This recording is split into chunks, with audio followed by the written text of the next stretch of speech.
Hello, everyone, and thank you for joining me. This is No Soundbites Allowed, and I am your host, Michael Voss, Dragon of the Southern Tier.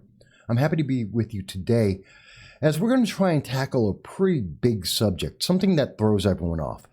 Politicians love to throw out big numbers. News media likes to use big numbers and charts. And the whole idea is, well, you're never going to follow those numbers. It's too big to do the math in your head. Trillions divided by millions divided by billions.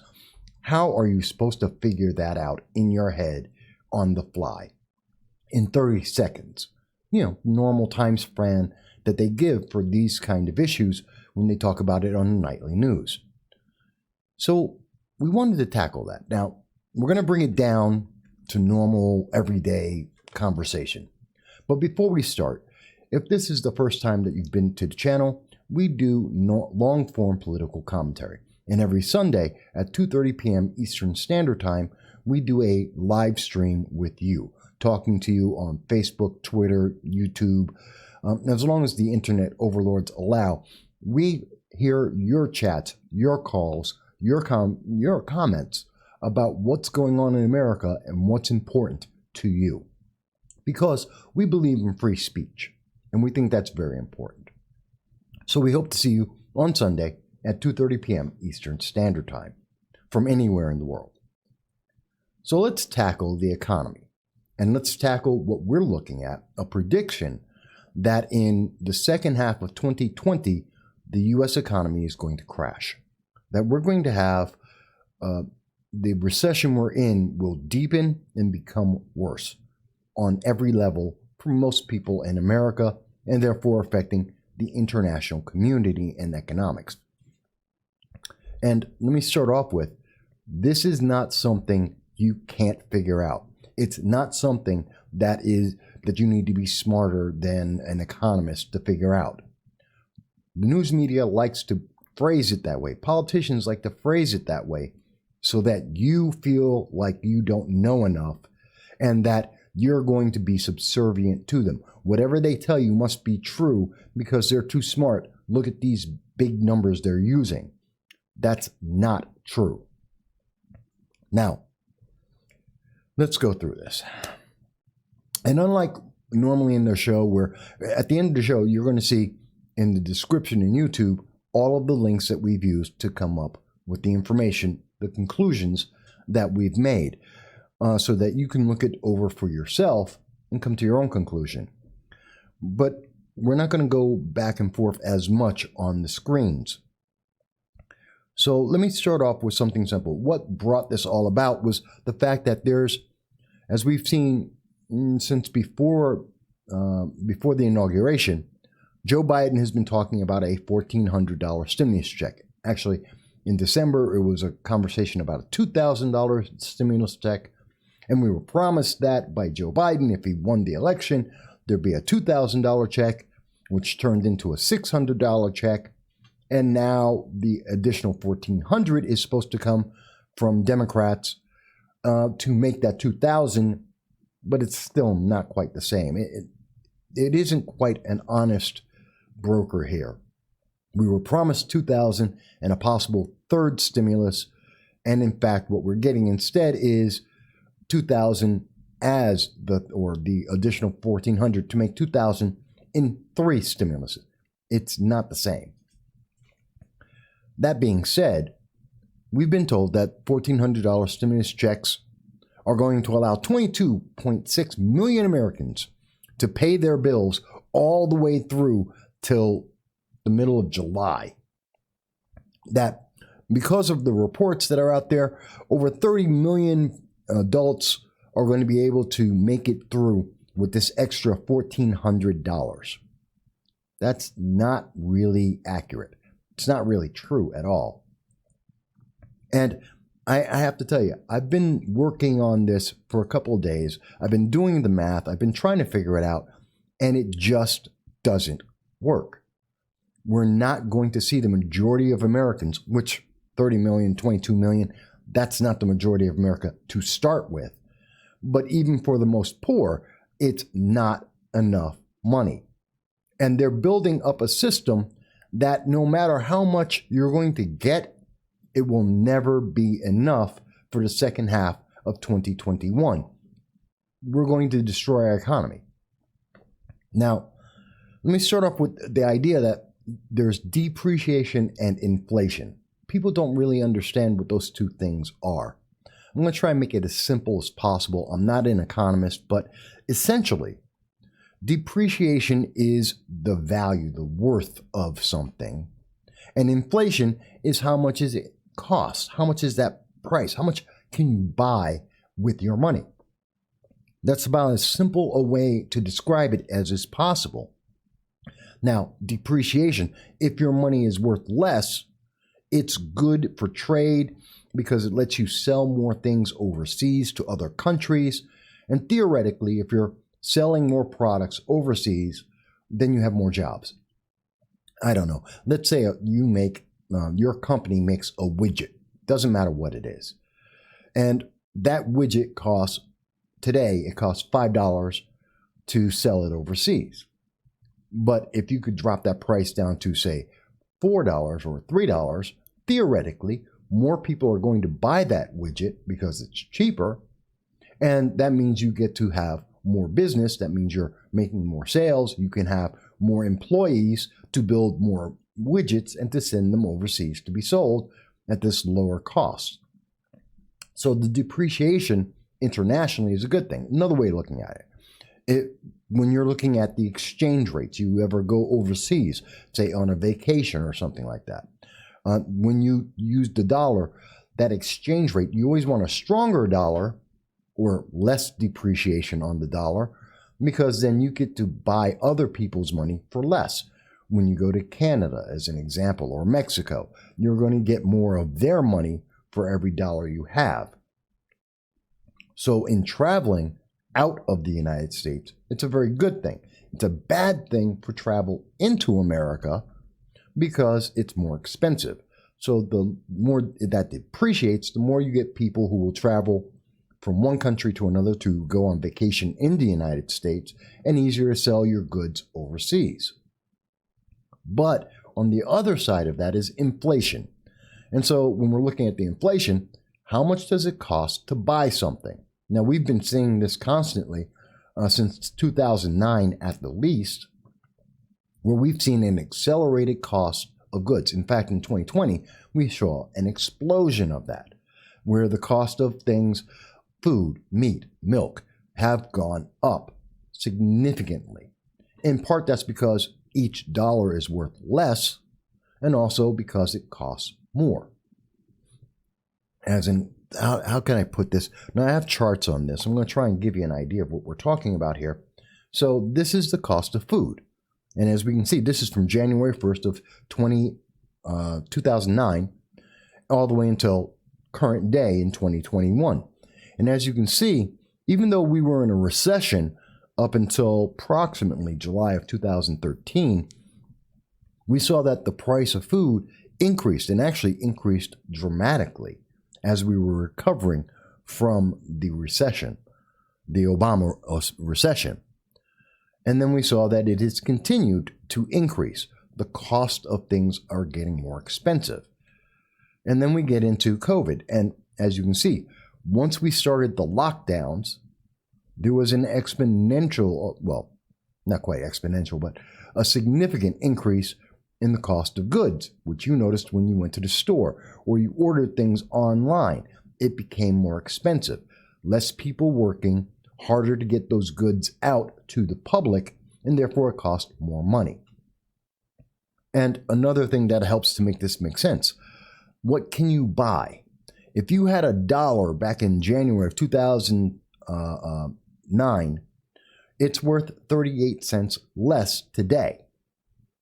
So you're looking at your $1 is worth really 62 cents. It's not worth $1, it's worth 62 cents because things cost more to buy with that dollar. And the more dollars you have, the more inflation you have. Okay, so I put in a couple ideas here, and it's a little bit convoluted. It's a little tough. I understand that. Let me say it again. So if you have the value of the dollar, each and every dollar, the less that's worth, the better it is overseas for trade, theoretically. But at the same time, you have less buying power. And the more money you create, the less your money is worth. So every time they do a stimulus, that's brand new money. That's money that never existed before. And every time they do a stimulus, they are making trillions of dollars on top of the $28 trillion that we owe at this moment. And that pushes the price down. Or rather, the value of those dollars down, and increases the cost of things.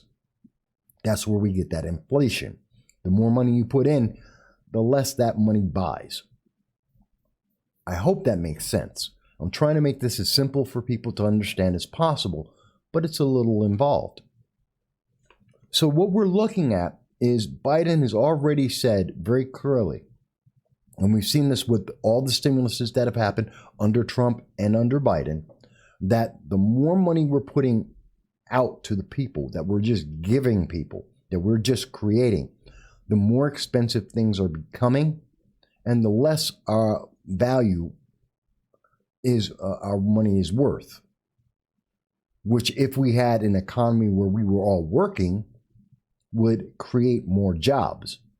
Except no one's working now. In fact, we're seeing less people work. And this is somewhat on purpose.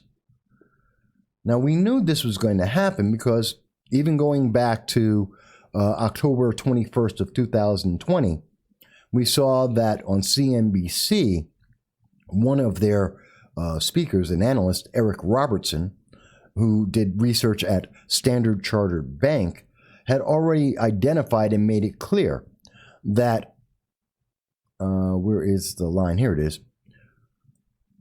A victory for Vice President Biden would mean any dollar depreciation is set to be very clear and pronounced. Our money is going to be worth less if we see Joe Biden get in office. His economic plans would make our money worth less, and that it would cause more inflation.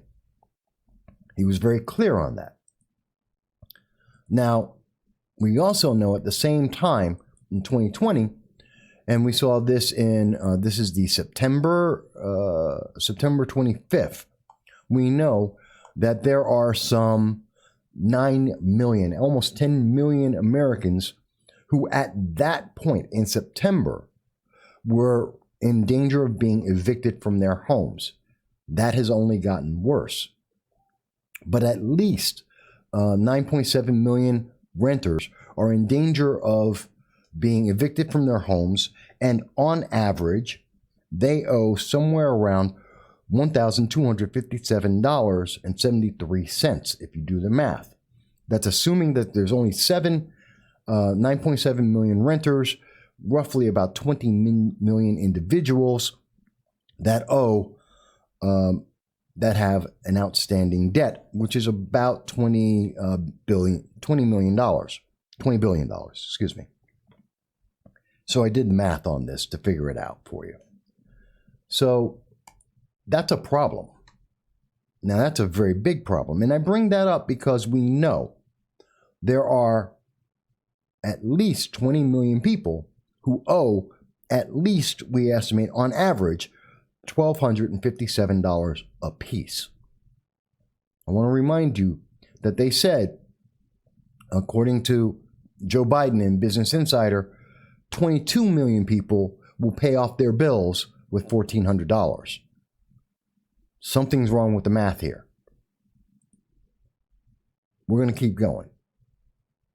So we know that at least 17 million of the people that we're talking about, the same people that they're talking about will have their bills taken care of, they're going to be, and I have this here, and I just want to find it for you. The same 17 million people out of these 22 million people that they're talking about, they're the low income people, $75,000 or less. Those are the same people who are behind in their rent. So this is a big number. This is an important number. And, oh, here it is. And we know these things because Morning Consult did their, this is the actual report, saying that the $1,400 stimulus check will help the most vulnerable Americans, according to their analysis. And they believe that, here it is, a $1,400 check will allow 22.6 million adults to pay their expenses for at least 4 months without incurring any additional debt or eating into their savings. That's the idea. And that's what this is being sold on. The $1,400 is great. It's good. It makes everything work. Except that's not exactly true. It's the $1,400 check plus the unemployment check plus the $300 bonus check. And you have to get that for an extended period of time. And if you take any part of that away, people won't make it to the end. Even if we're looking at the results here from, again, that same Morning Consult article, they tell you that they're looking at, if we don't have the unemployment insurance, this is going to be a problem. We have to have this go all the way until September. Otherwise, people won't make it through. It's not enough money. Kind of makes you wonder what they're really talking about, because what we're doing is we're creating an environment where people are artificially getting about $17 an hour. How do I get that? Let me explain. The average person in America makes about $378 from unemployment checks per week. $378. That works out to $9.45 per hour on a 40-hour work week. The $300 bonus stimulus check works out to about $7.50 per hour if you do a 40-hour work week.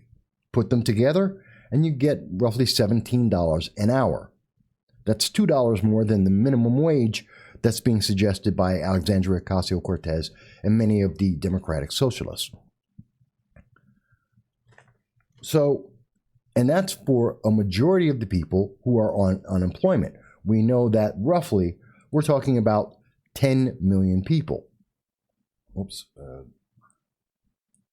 roughly about 10 million people right now who are on unemployment, not including the number of people who are underworked, who are doing only part-time jobs or not receiving a check at all. So there's actually roughly about 18 million people who are getting checks, at least semi-regularly, for unemployment and the additional $600. Basically, they're making $17 an hour. Everything that we are hearing from the economy, from Joe Biden, is planning on the fact that people are going to go from $17 an hour for being unemployed and getting a bonus check from the government, not including the stimulus, $17 an hour. And they expect in July, when coronavirus is no longer a factor, people will be able to go back to work and they're going to make, on average, $10.22. And this way, they'll be able to live the same lifestyle and keep the same and pay off their bills. It's roughly $7 less an hour. You're building in a problem. We have had millions of people who've become accustomed to a $17 an hour wage paid by the government to them, and they're expected to go back to work for less money. Who in their mind would do that? Why would anyone right now who's making $17 an hour between unemployment and the bonus check, they're making $17 an hour, why would they stop doing that to do a job that the majority of people in America make $10.22 on average? That doesn't make a lot of sense. You're losing money. So by extending the stimulus, by extending this bonus check, you're actually keeping people out of the workforce than putting them in. Because if they were just getting their stimulus check, their unemployment check, Well, one, they have a cutoff of how many weeks they can do that, but they're also getting $9.75 as opposed to the average $10.22. So going back to work, you actually make more money, and there is no cutoff on that. But Democrats are doing it the other way around. They keep extending this time period and paying people ridiculous amounts of money. It's more advantageous to not go to work than to go to work. This is a problem. And I know a lot of people say, well, Mike, there's the $15 minimum wage. And I've heard about that back and forth. I've talked about that several times on this program, about the $15 minimum wage. Does it make sense?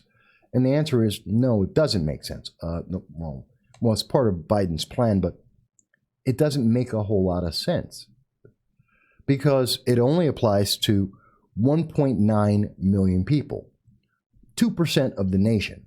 2% of people who are actually working actually make $7.25 or less. That's not the majority of America. Almost no one makes that. So when we hear people saying, oh, we got to increase the minimum wage, we got to take care of those minimum wage workers, there's almost nobody who fits into that. Besides some people who are very old, retired, usually going back to work, or someone who's got their first job. They're 16, 17, 18 years old. That's not the reality most people go through. And if we increase that, well, we have other problems. I'm going to get to that in a second. But again, the big thing to keep in mind right now is we know that there is $12,057 that are owed minimally to millions of people, at least in September, not including the extra months until today, where they haven't been able to pay their bills. The average apartment in America, even a one bedroom, costs about $2,000. So the numbers aren't adding up here. The amount, even if you give everyone a check and they're on unemployment and they're getting the bonus check, the math isn't making sense because that's not enough money to pay off their rent. They can catch up if they spend every single dime on paying their bills. But that's bad for the economy because the economy needs them to actually pay for food, clothing, computers, video games, whatever it is that you buy. And we need them to pay for that and food. We need them to pay for that. Otherwise, the economy collapses. So this is a problem. So we know that the second stimulus check and it must include an extra $300 per week for those people who are unemployed, and we have to extend unemployment till September, according to Joe Biden. That's the only way people make it through because they can't survive without it. The jobs aren't there. Businesses aren't there anymore. Businesses have been closing down at record numbers. In fact, if we go to, I have it here. Sorry, I have a lot of information I've been going through on this issue. Here it is. According to the United States Census, as of February 17th, talking to businesses across the country, the average business, 30% of them have been affected by coronavirus negatively. Very negatively. A large negative impact. 30.7% of all businesses, which matches the fact that some 20 to 25% of businesses throughout the nation have closed permanently. But we also know, as of February 17th, data collected in January, that over 30% of businesses are expecting problems going into the future. By the way, some nations, New York State's one of the worst. It's 40%. 40% of all the small businesses, which are the engine of employment, they're in trouble. They're expecting that for the next 6 months, they're not going to be able to do business. If we look at this, we can see that in the United States, 74, almost 75% of all businesses, small businesses, expect to have a moderate or large negative impact. When they say negative impact, they mean the business will close, employees are fired, hours are cut. That's what they mean by a moderate to a large impact. How many hours can we be open? How many people can we employ? How much we have to increase the cost of all our goods to be able to match all the regulations and to still be able to keep the lights on and pay the bills. Almost 75% of small businesses for the next 6 months expect that they're going to be cutting employees, cutting hours, and increasing costs. And this is all over the place, but in particular, here's New York State, one of the highest. But who else is up there? California, Pennsylvania, New Jersey.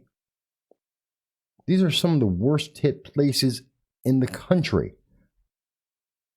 And that has a lot to do with their policy, because they've built up this expectation that businesses shouldn't increase their prices, although they have to, just to make the regulations. I mean, think about it. You're buying masks. You have to wipe everything down every time someone comes in and touches anything. You have to have all the plexiglass all over that has to be installed, sometimes replaced. You have to have health checks on your employees on a regular basis. There's a lot of cost.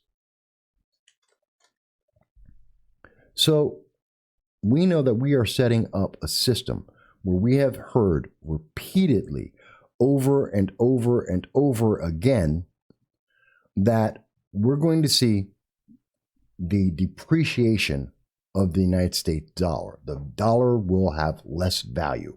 This is from December of 2014. Here's another one from January 11th of 2021. One reason is folks were expecting U.S. monetary policy to be tighter than that in the rest of the world. I don't think that's the case in the next 3 years. This is from Nathan Sheets, who is a global macroeconomic researcher at PGIM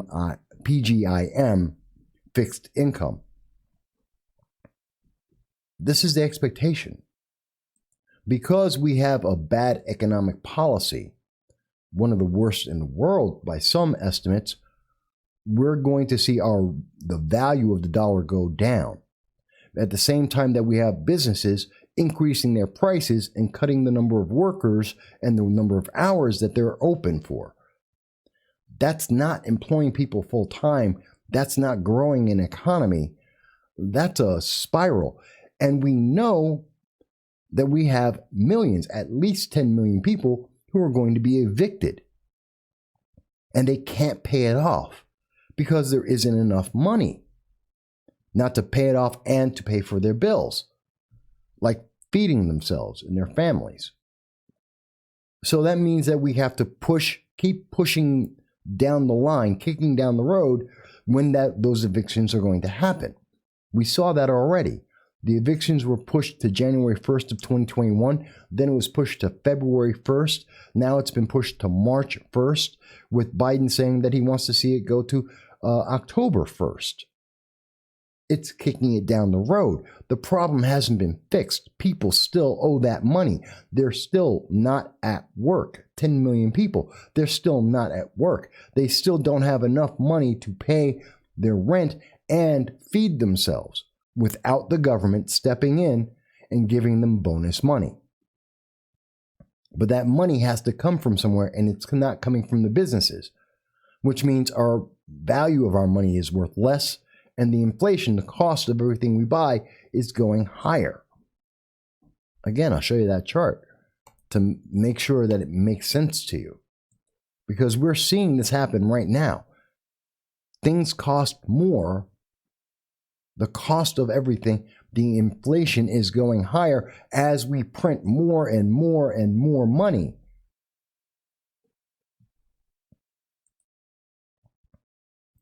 So we have a problem here. We have a problem that we're being told on one side, don't worry, it's all going to work out. You're going to get enough money that you need to feed your family and do everything you need to do because the government's going to give you the money. But the more money that the government gives you, the more things are going to cost. And at the same time, our businesses can't recover because they don't have as many employees, they don't have enough hours, and they're expecting, these analysts over and over are saying, well, don't worry, but in the second half, everything's going to be fine. Because we'll get rid of COVID. Either people will get vaccinations or we'll be wearing 3 or 5 masks, and we'll be able to go out and live our lives again like we used to. Do you really think the people who are out there right now wearing 2 or 3 masks, that are terrified to go out in public because they could catch COVID, that those people are suddenly in the middle of the summer just going to go, oh, it's all better now, I feel fine. Now I'm going back to the movies. That I'm suddenly going to go back to going out to restaurants.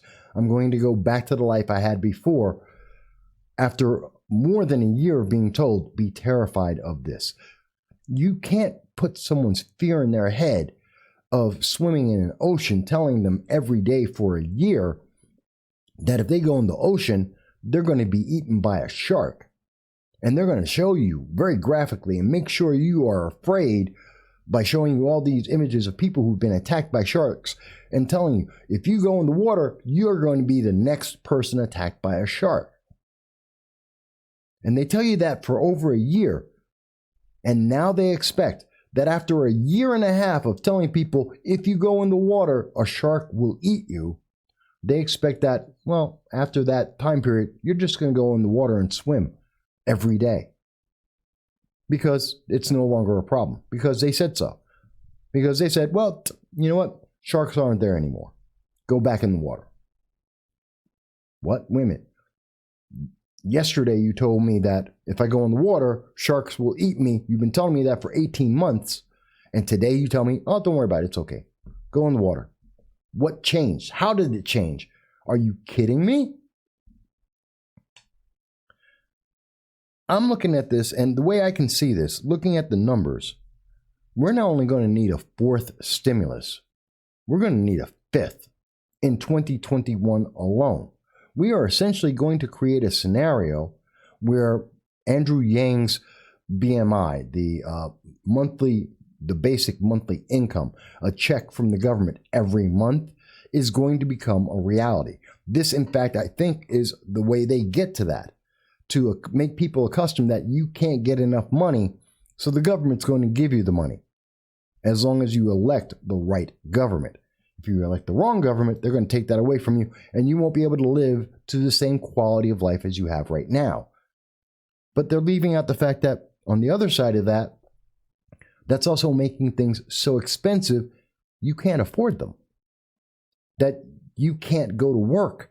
The cost of going to work is more than the business can afford.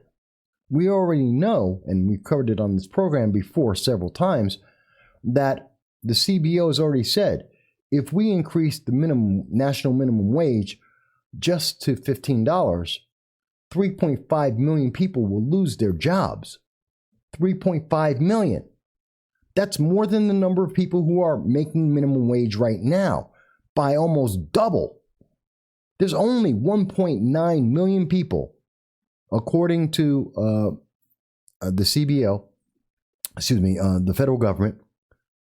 There's only 1.9 million people who are making minimum wage. That's it. That's an incredibly small number of people. And we're talking about 3.5 million people who will lose their jobs because you moved the minimum wage to $15 an hour, because the businesses can't afford it. And that was a report from 2019, when we had a good economy. Let's think about that. These same businesses, these very same businesses that are telling us they can't make it for 6 months, in the first 6 months of 2021, right now, You're going to tell me that they're going to suddenly turn around and employ everyone they fired. They're going to open up their hours and they're going to pay everyone more and no one's buying anything at a higher price than ever before? It doesn't make sense. I don't know. I don't know if this makes sense because there's a lot of math and I'm trying to avoid all the math in this and I'm trying to make this make sense for you. But if I'm right, and again, you can look through all the data that we're going to have. It's in the YouTube description. But when you look at all the data and you do all the math, the answer at the end of the day is we're creating a system, it's a vortex, where the cost of being able to do business and live life is beyond the regular average person. And the regular average person has no reason to go to work when the government is paying them more not to work. And we can't get businesses to pay enough to employ enough people. We're destroying our own economy. We're creating our own hyperinflation and we're devaluing our dollar. We are creating one of the worst negative impacts of the economy that I can see. And I truly believe that in the second half of 2021, we're going to see our economy go into a deep, massive recession, worse than what we saw in 2009, because this isn't a survivable situation. I don't know. Let me leave it there. Hopefully this makes sense for people. If it doesn't, let me know in the comments. Let me know how I can try and explain it. Look over for yourself all of the links of which we're going to provide that give you the details on how we got to this conclusion. But also, please prepare. Prepare yourself for very difficult financial times going into the second half of 2021. Be aware of it. Prepare. If we're wrong, you lose nothing. And if we're right, you're going to do better. But with that, we thank you. We hope if you found this to be interesting or informative, please like and share. And by sharing, you let other people know. Please subscribe so more people can see this and they can leave their comments as well. We look forward to seeing you on Sunday at 2:30 p.m. And until the next time, I hope you're going to be well.